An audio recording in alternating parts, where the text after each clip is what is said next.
سلام دوستان، به کانال خودتون خوش اومدید. فرهنگ دریایی به زبان ساده با کاپیتان تقوی. امروز میخوام راجع به یکی از مهارت‌های بسیار بسیار بسیار ضروری برای حضور در دریا صحبت کنم. شاید بتونید حدس بزنید، نمیدونم. مخابرات یعنی ارتباط با دیگران. مخابرات یکی از مهمترین مهارت‌های دریاست و درنوردیه، ولی خیلی هم مهارت سخت و مشکلیه و در طول تاریخ هم همیشه وجود داشته و خیلی سخت بوده. حالا چطوری؟ یه زمانی کشتی‌ها وقتی که از ساحل جدا می‌شدن و به سمت مقصد می‌رفتن، دیگه ارتباطشون با ساحل به طور کلی قطع می‌شد. هیچ خبری ازشون نبود تا برگردن. خیلی سخت و بد بود و خب کارش هم نمی‌شد کرد، یه وسیله ارتباطی نبود. اما یه موقع یه دونه شناور نیست، یه کشتی نبوده. مثلا داستان اکتشافات کریستوف کلمب رو شنیدید که رفت آمریکا رو کشف کرد، یا ماژلان که اولین بار دور کره زمین چرخید. خب این یه دونه کشتی نبودن، چند تا کشتی بودن. توی دریا باید با هم ارتباط می‌داشتن. حالا ساحل که نبوده هیچ، ولی باید تو دریا با هم تماس می‌گرفتن. اون ادمیرال، اون دریاداری که داشت مسئول این ناوگروه بوده و چند تا کشتی بوده، باید با هم هماهنگ می‌کردن. خب تو دریا نمیشه داد زد. هر هم داد بزنی صدا برد خاصی نداره، صدا رو نمیشنون. خب اشتباه پیش میاد. بنابراین درنوردها از قدیم شروع کردن به ابداعات و ابتکارات که خاصی که بتونن این ارتباط رو برقرار کنن، از جمله استفاده از صوت، صدا. مثلا با شلیک گلوله توپ، مثلا یک توپ شلیک میکردن، یعنی این منظورش این بوده 2 تا شلیک قرار دادی. بعد پیشرفته تر شده استفاده از پرچم ها. چطوری از پرچم ها استفاده کنن؟ مثلا این پرچم علامت اینه، اون پرچم علامت اینه. اینجور مخابرات ها که در قدیم وجود داشته، انواع مخابراتی در قدیم وجود داشته، میشه دسته‌بندیش کرد به مخابرات بصری، یعنی نگاه کردن، مخابرات صوتی، یعنی با صدا، ایجاد صدا، و بعد که پیشرفته تر شد بشر با اختراع دستگاه بیسیم، امواج الکترومغناطیس که در اختیار کشتی‌ها قرار گرفته، تونستن اول به صورت رادیو تلگرافی و بعدش به صورت رادیو تلفنی استفاده کنن که الان هم رادیو تلفنی استفاده میشه، ولی رادیو تلگرافی خیلی محدود شده. حالا رادیو تلگرافی چی هستش؟ رادیو تلگرافی برای به صورت قطع و وصل پالس هست، همون کاری آقای مورس کرده. آقای ساموئل مورس اومد کدگذاری کرد در خشکی، البته این کار برای خشکی این کار کرد. تلگراف هایی که میزدن مثلا یه نقطه، یه خط، یعنی یه پالس کوتاه، یه پالس بلند، به معنی آلفا یا آ، حرف آ بنویسی مثلا. حالا در رابطه با آقای مورس و کد مورس براتون صحبت خواهم کرد، یک ویدیو جداگانه مجزا براتون تهیه کنم. اما در جمع باشید. پس مخابرات در دریا اول بصری بوده، دیدن، بعد صوتی شده، بعد رادیو تلگرافی شده و بعد رادیو تلفنی شده که الان موجوده.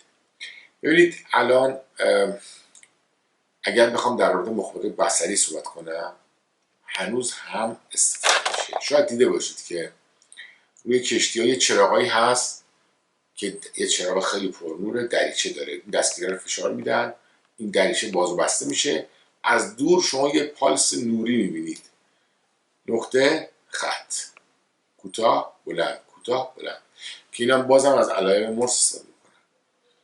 این چراغ بهش میگن چراغ دریایی.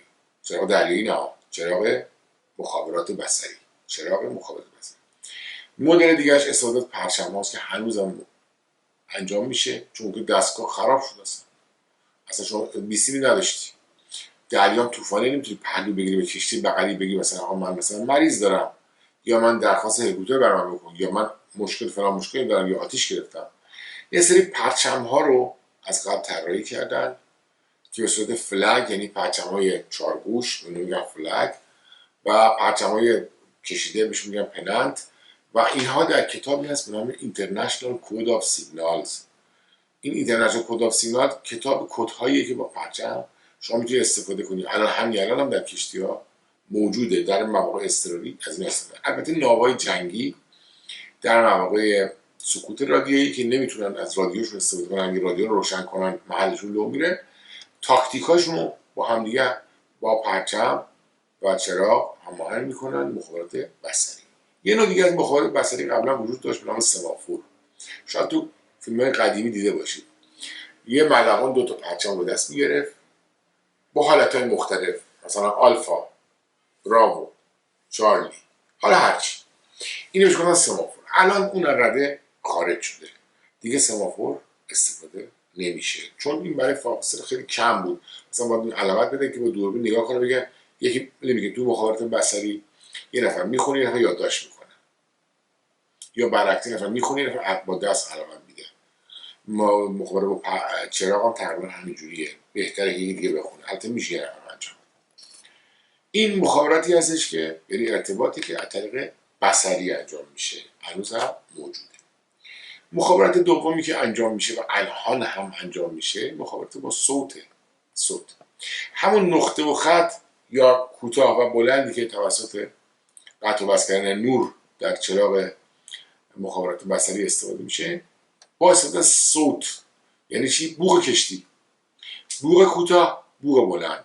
یه بوق کوتاه بین 1 تا 2 ثانیه است، یه بوق بلند 4 تا 5 ثانیه است.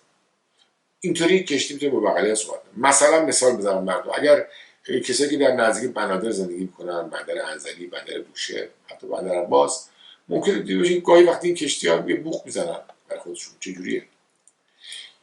یه شناور یه دونه تک بوق کوتاه میزنه یعنی من میخوام به سمت راست بپیچم. اگه 2 تا بوق کوتاه بزنه یعنی به سمت چپ دارم میپیچم. اگه 3 تا بوق کوتاه بزنه یعنی دارم به سمت موتورهای من داره به سمت عقب کار میکنه و به همین ترتیب. تمام اینا کلاسه شده است و وجود داره و در کتاب قوانین راه به نام Rules of the Road که به اصطلاح بر اساس کنوانسیون 1972 کلرگ مثلا تنظیم شده، دارای 41 قانون، 4 تا ضمیمه داره و در کنم 6 بخشه و در بخش 4ش به علائم صوتی و علائم نوری اشاره شده. تمام اینا اونجا وجود داره. حالا من نمیخوام وارد جزئیات بشم، فقط بدونید که مخابرات در دریا اهمیت خاصی داره. در ویدیو بعدی در رابطه با مخابرات رادیو تلگرافی و رادیو تلفنی که با استفاده از امواج الکترومغناطیسی و بیسیم به قول حالا زبان ساده با استفاده از بیسیم انجام میشه بیشتر توضیح میدم. حالا بهش فکر کنید. احتمالاً چیزی که تو صحنه‌های فیلم‌ها می‌بینید در آینده قبلا دیدید، معنا اطلاعات بیشتری داشته باشید و میتونید ببینید که دارن چیکار میکنن و این الان هنوز هم استفاده میشه. خیلی ممنون از توجه شما.